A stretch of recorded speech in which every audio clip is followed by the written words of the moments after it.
Hello everybody, this is Chris with Overclockers Club. Today it is DeepCool time.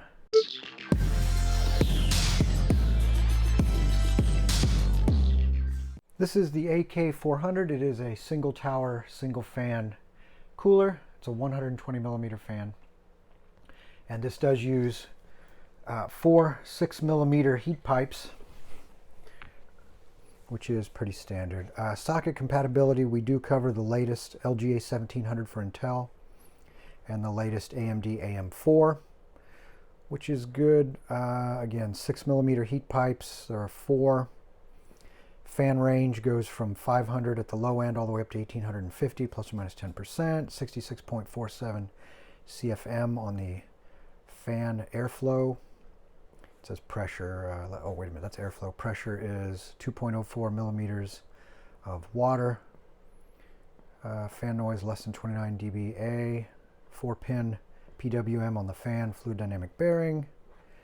And that's about it. The overall height, that looks like, that's important if you're trying to put this in a shallow case. It looks like, product dimensions, looks like 155 millimeter overall is the height on that. Now, if you don't know anything about DeepCool, let's take a look. Now, DeepCool has been around for a while, and I've got to be honest with you, I didn't realize that they've got a much larger range of products than they used to. So let's just take a quick look here. It's important to know what else they have in their lineup. So looking at coolers first.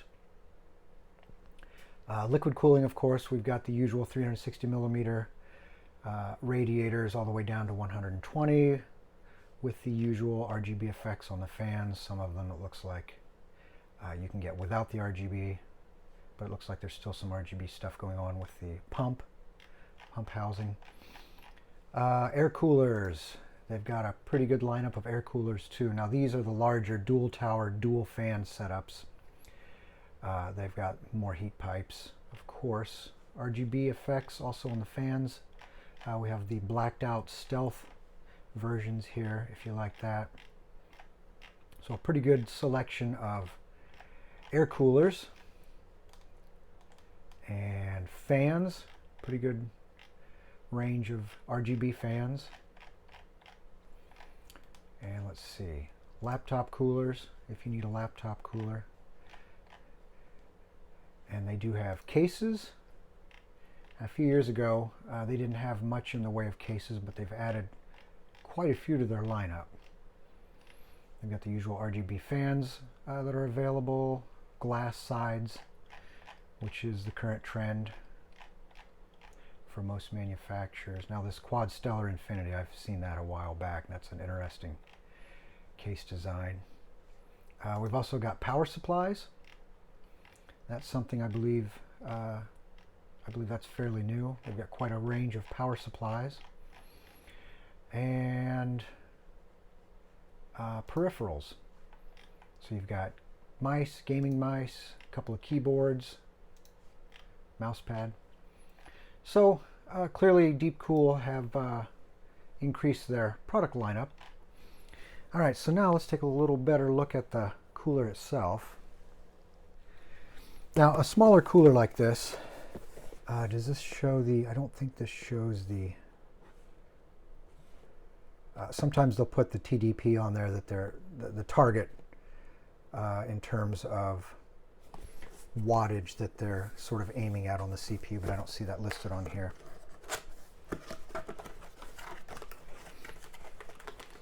So, all right, got a little hardware pack with the usual mounting brackets for your various CPUs.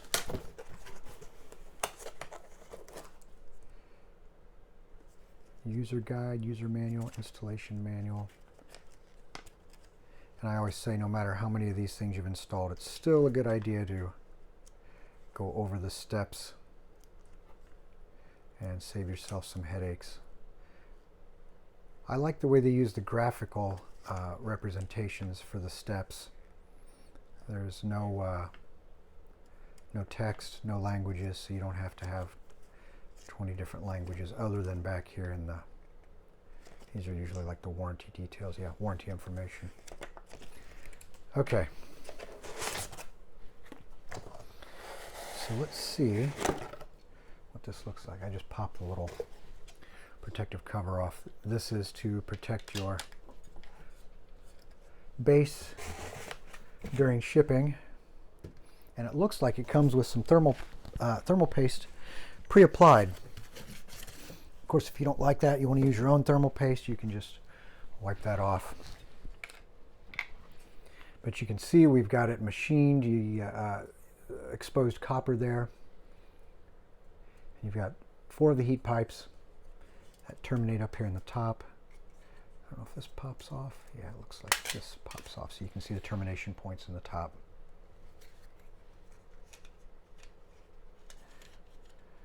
Looks like a nice little top cover. There's the 120 millimeter fan that is already attached with the fan clips.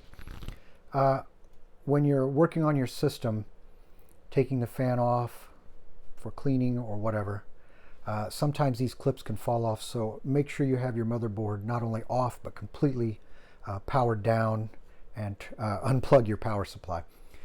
The reason I say that is when you're fumbling around with these, sometimes these clips can fall off and you don't want a metal clip falling on your motherboard.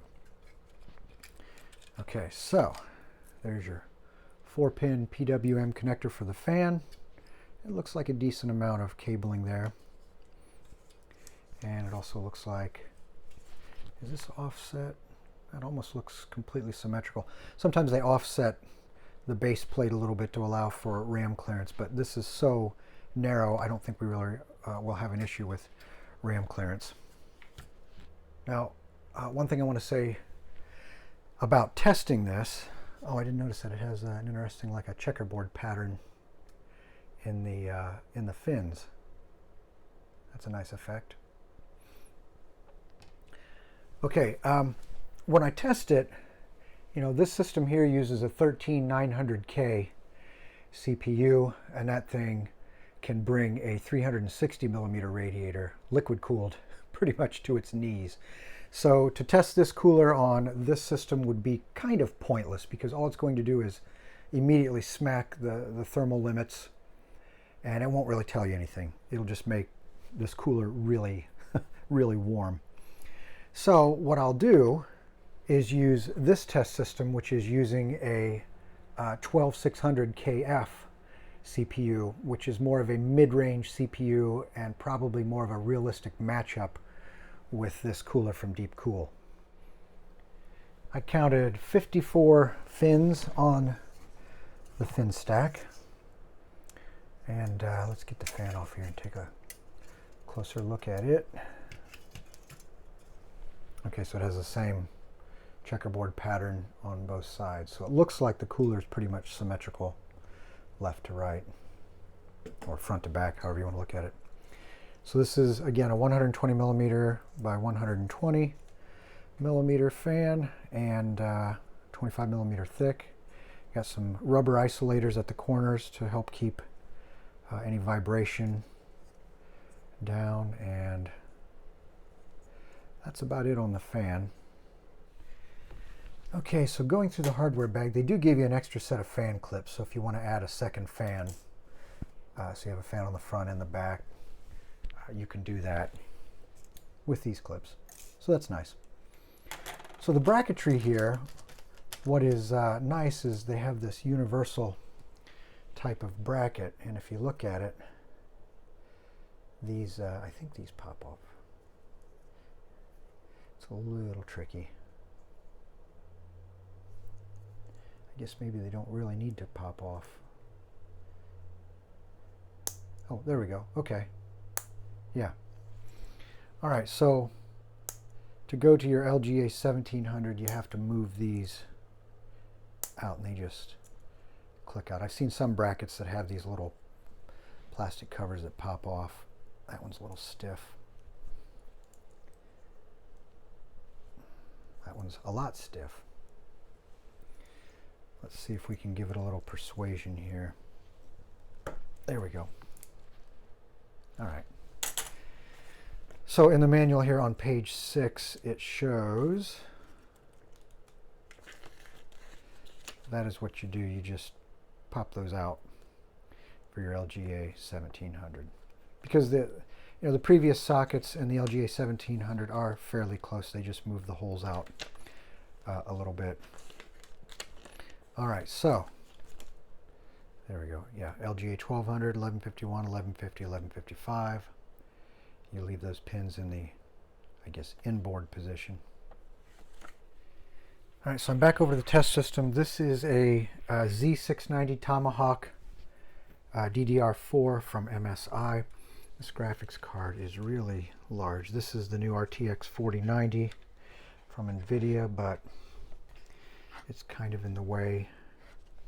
So we're going to swap it out for a smaller card so you can see what's going on a little better. But with that out of the way, now you can sort of see what's going on. So I cleaned the old thermal paste off from the previous cooler, and I've got the bracket shoved up from the bottom. You can sort of see here the mounting provisions are popping up through the motherboard. And what you do next, this is part of the mounting kit for Intel. You actually have two different types of spacers here. You have these smooth cylindrical ones. That's for your older, there it says, actually it says 115X. That's for your 1151, your other 1150 series. And the ones for the LGA 1700, these are configured a little differently, and it actually says 1700 right there on the spacers. So let me get these out, and these just pop over the little studs that come up there. And then I need these screws. Oops. And I always work with the motherboard completely powered down and the power supply turned off. Make sure you don't have any accidents.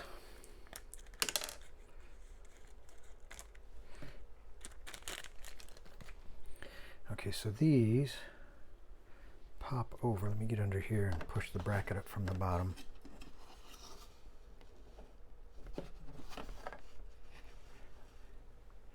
And they sort of push over and keep the bracket from dropping back down.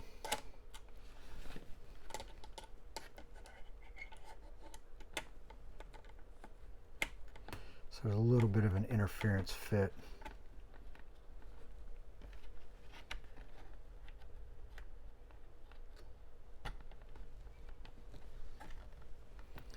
And then the next step, you've got this bracket here, this metal bracket. Now you see it's got two studs, and that's to mount the cooler. But it's important, you can mount it either way. You can put it on there like this, or you can put it on there like that. Well, this will allow the configuration for the fan to be on one side or the other, so I can either push the hot air out of the case. Usually there's an exhaust fan on this side, and that's the way I'm going to do it. So that sits on top of there, and then you run each one of these screws to secure the bracket. And the bracket is also universal for your different socket configurations for Intel.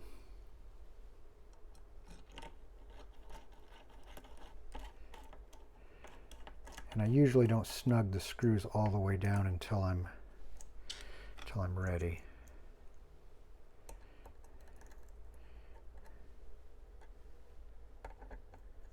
See the bracket shift a little. There we go.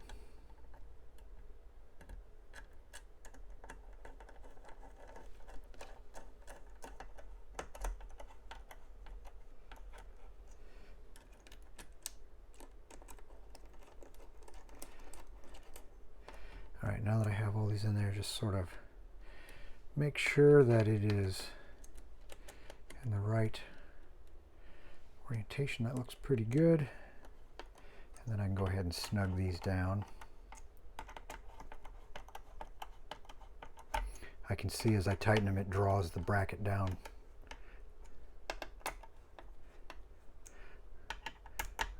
Against the spacers.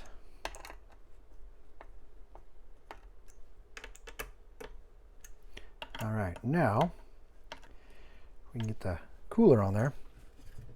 It'll be interesting to see how well the thermal paste works there. All right, so we can put it on there like that. I don't think it matters. Yeah, you can go either way. And then the screws here on the side, these are spring retained. So what you're going to do is tighten these down, and then the springs will maintain the proper amount of force holding the cooler down against the top of your CPU.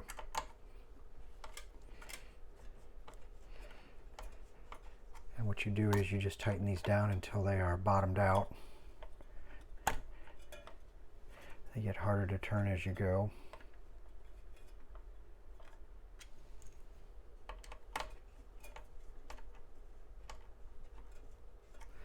Okay, so that one bottomed out, and then that one bottomed out. All right, now we're ready for the fan. I'm going to go ahead and mount it so that the air pushes through the cooler. Readjust the camera there. And we'll put the power cable facing down. Like I said, you want to be careful anytime you're dealing with fan clips or screws or anything around a motherboard. And if you drop anything, make sure you retrieve it right away. Don't come back later, because it's real easy to forget. And you don't want to leave a screw on top of your motherboard. All right. We'll just wrap this. I guess this can actually go underneath the memory. And you want to connect this to your CPU fan.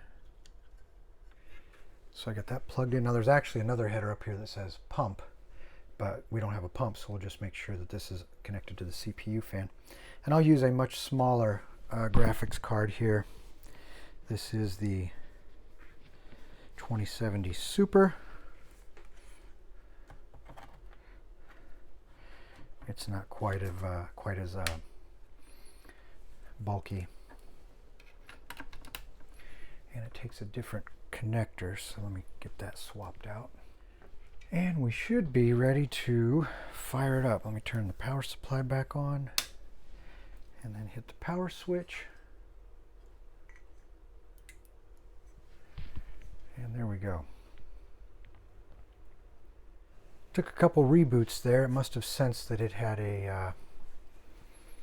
an air cooler on there, since it was plugged into only the CPU fan. A lot of newer motherboards now, the BIOS has a setting where you tell it whether you have a liquid cooler or an air cooler. Okay, so now I can feel a little warm air coming out of there already. We'll take a look at the temperatures at idle. Now I'm not running any overclocks or anything right now. We'll use hardware monitor, actually hardware info 64. And we'll take a look at the temperatures. So right now at idle, it is running at 28C, 27, 28. Now the next thing I usually like to do is do a fan tuning operation. And most motherboards, well, every motherboard I've ever seen has some software. Since this is MSI, we'll be using MSI Center. And what you do is you go in there, and there is a fan tuning option, and you drill down to your fan settings. This is the CPU fan. Hit that, and then I hit the fan tune. And what it does is it goes through there's an algorithm that basically tests the voltage that is applied to the fan and associates that with the RPM, so you can get sort of a graph of your voltage to RPM ratio. And that takes a couple of minutes usually to complete. And it basically does it for all of the fans that you have plugged into your system. And the reason that's important is you want to make sure that when your system is calling for maximum RPMs, it can achieve that.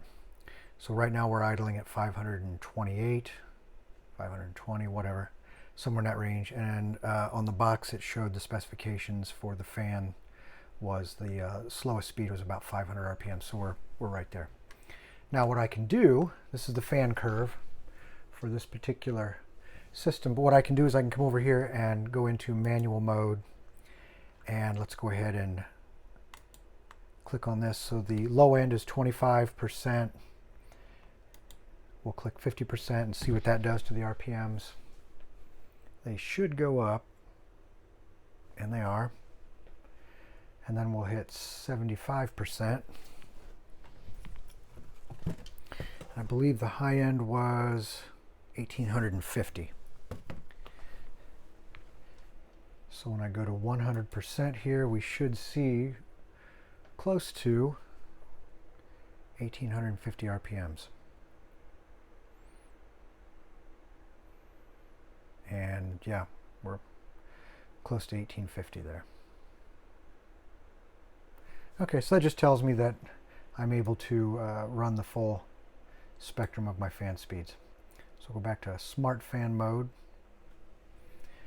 and then you can customize your fan curve if you want. If you want to actually idle at a little faster speed, you can bring that up, and you can make the speeds bump up a little sooner or a little later than what the defaults are here. And I need to clarify, I said earlier that you vary the voltage to get the fan curve during the fan tune. That's true if this was a 3-pin fan, but this is a 4-pin PWM fan, so you aren't really varying the voltage. The voltage is constant. You're varying the width of the pulse, but the end result is the same. So now I'm going to go through 3 or 4 different scenarios of testing the system, putting stress on it and seeing how it responds, how it reacts. What does the fan RPM range look like? What does of course, the temperature look like? And what I'll do is I'll be using these different scenarios. They're sort of pre-packaged system overclocks and system control. So you've got silent, balanced, and extreme performance, or you can go in and custom tweak the settings. But I found that these 3 are really pretty good.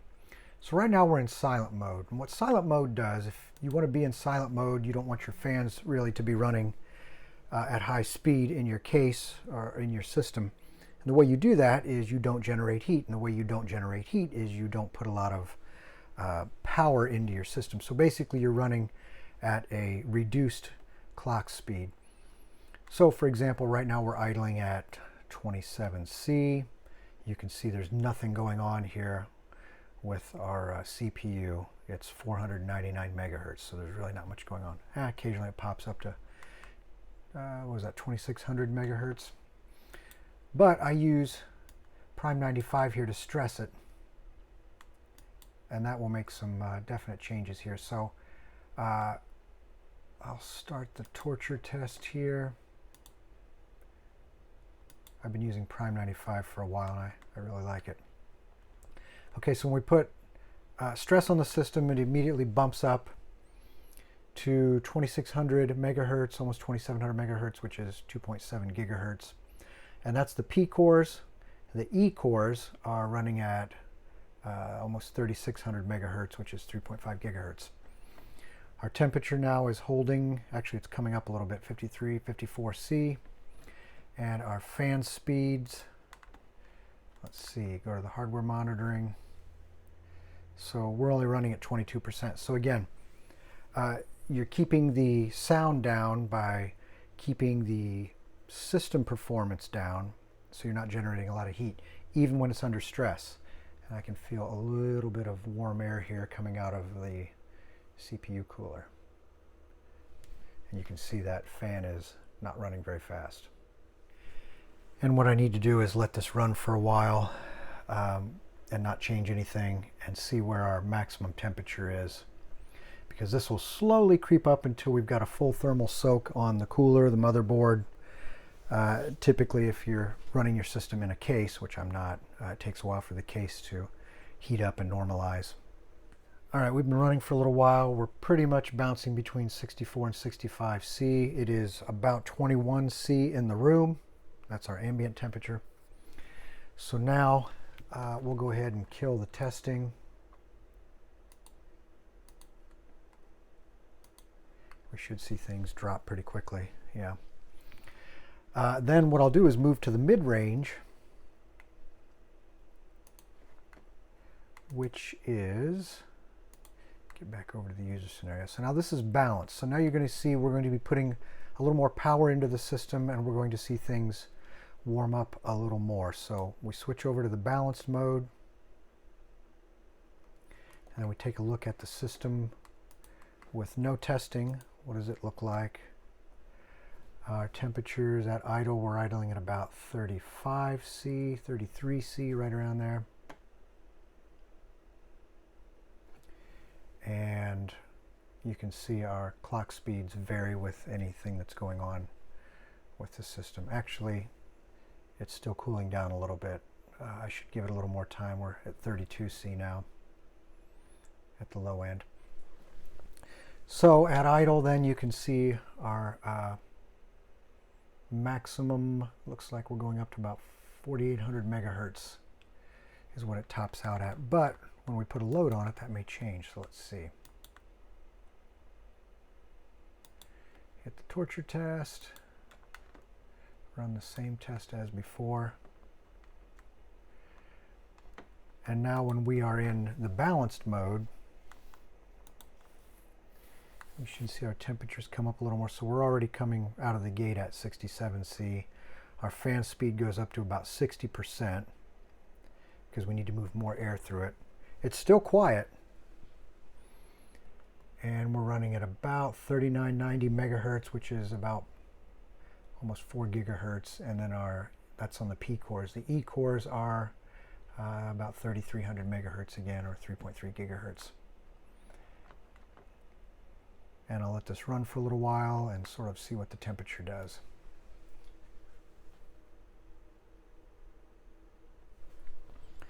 All right, we've been running for about 10 to 15 minutes here, and I mean, it's going between 66 and 67 C pretty consistently. So we'll go ahead and kill this test. Everything should drop back down pretty quickly.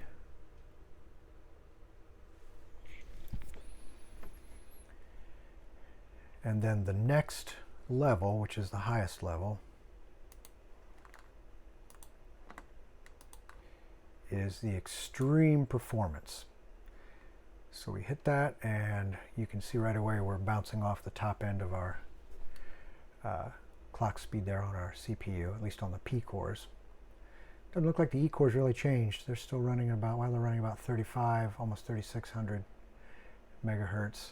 We're running at about 4900, almost 5 gigahertz, 4800 gigahertz, megahertz, sorry. 4.9 gigahertz, almost 5 gigahertz. Okay, so now we got to start the stress test. Wait, let's see what our temperatures are. So, yeah, no load on the system, 28 to 30 C. The fan is at 100%. That is the default setting for the extreme profile. Go back over to test. Run the same test. And now we should see some big changes. Yeah, there we go. Right off the bat, 82, 83 C, climbing. It did bring the clock speed down a little bit. We're at about 4.6 gigahertz, so it did pull that back a little bit. As you can see, we're getting close to 90 C.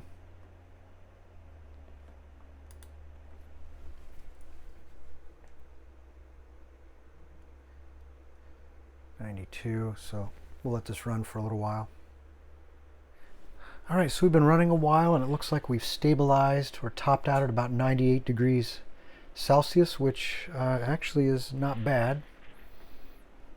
4.5 megahertz or gigahertz, almost 4600 megahertz. All right, so I killed the test. That's actually not bad. I was actually expecting it to bounce off the thermal limit and really throttle back, and I didn't see any of that. So that's a good thing. And the other reason, actually, let me get back here. The other reason I like these canned settings here is I know that I'm always apples to apples. So as long as I use the same motherboard, I can change coolers and go through the same three presets there. And I always know that the settings are going to be the same between the presets. I don't have to worry about anything else in the BIOS changing or getting tweaked, which will throw off my test results. All right, so everything is powered down. Now I know earlier I mentioned that this cooler was 155 millimeters tall, and that's the overall cooler height itself. But when you get it on the motherboard, it actually sits up a little higher because of the socket down there. So on my particular setup, it is about 161 millimeters tall. And again, that's just on this particular setup. All right, well, I have to say I'm actually pleasantly surprised at how well this performed on the 12600KF. I didn't really think it would do as well as it did. So pricing on this right now, you can find these for $34, $35 on Amazon. They actually have a white version for just a few dollars more. I think that's a decent price for a cooler like this. It really did a pretty good job.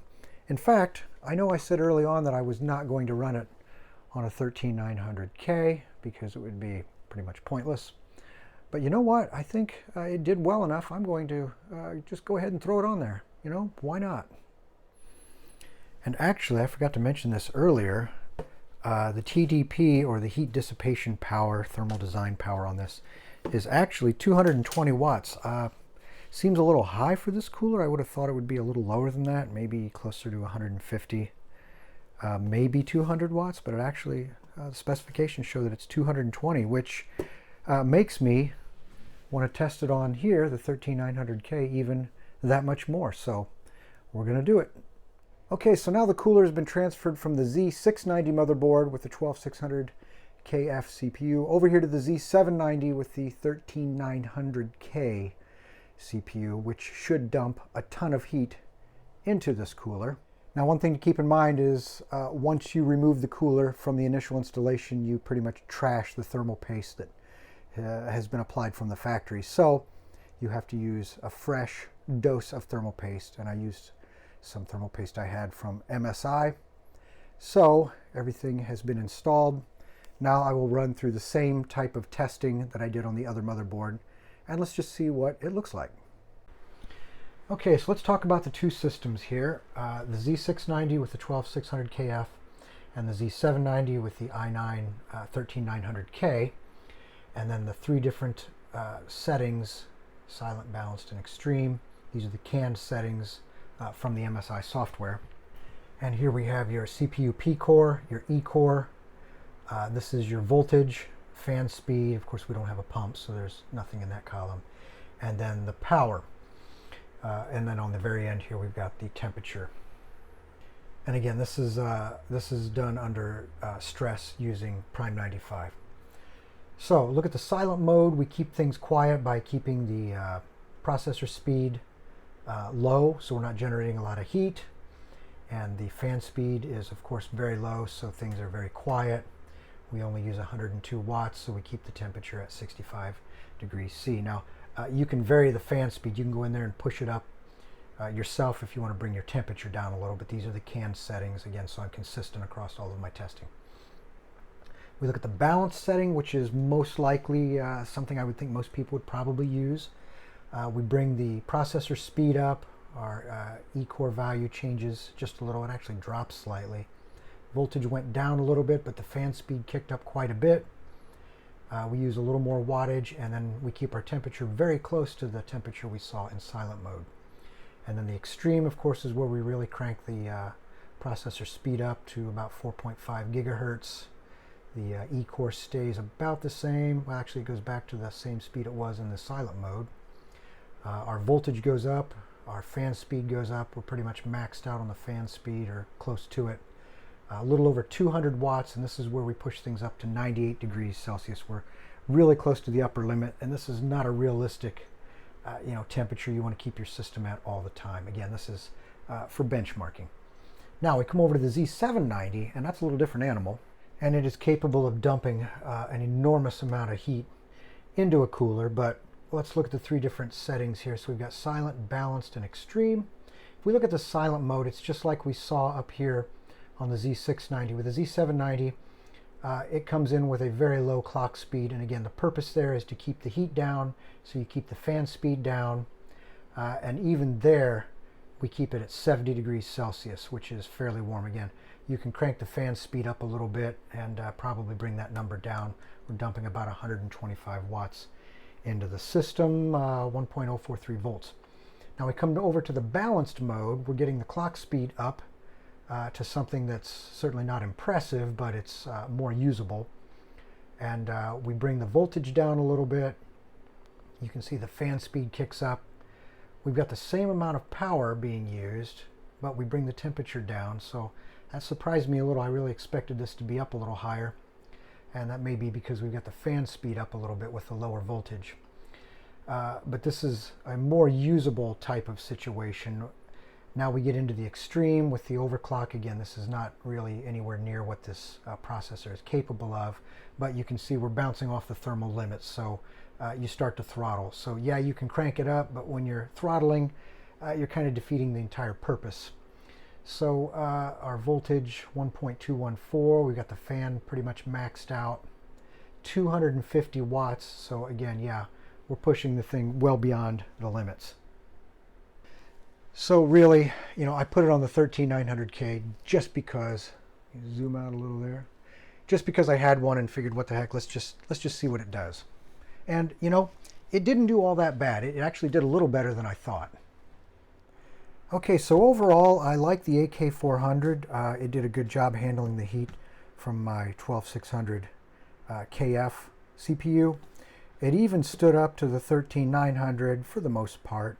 Although on a processor like that, I would probably put my money into a larger cooler, liquid cooler most likely, although a dual tower, dual fan air cooler may not be so bad in that type of an application, but still, for a daily driver with a lower tier processor, I think this would be just fine. And while I've never really had a pump fail on all the years I've been using liquid coolers, the advantage of an air cooler is you only have one moving part, which is the fan. So worst case, if your fan were to fail, you still have a very large heat sink to help keep the temperature from shooting to the moon, which can happen if you have a pump fail on a liquid cooler. So anyway, again, you know, for $35, that's not a lot of money to spend on a cooler that I think is pretty decent. So I would give this the Overclockers Club Gold Award. So this is Chris with Overclockers Club. Thanks for watching, and don't forget to subscribe.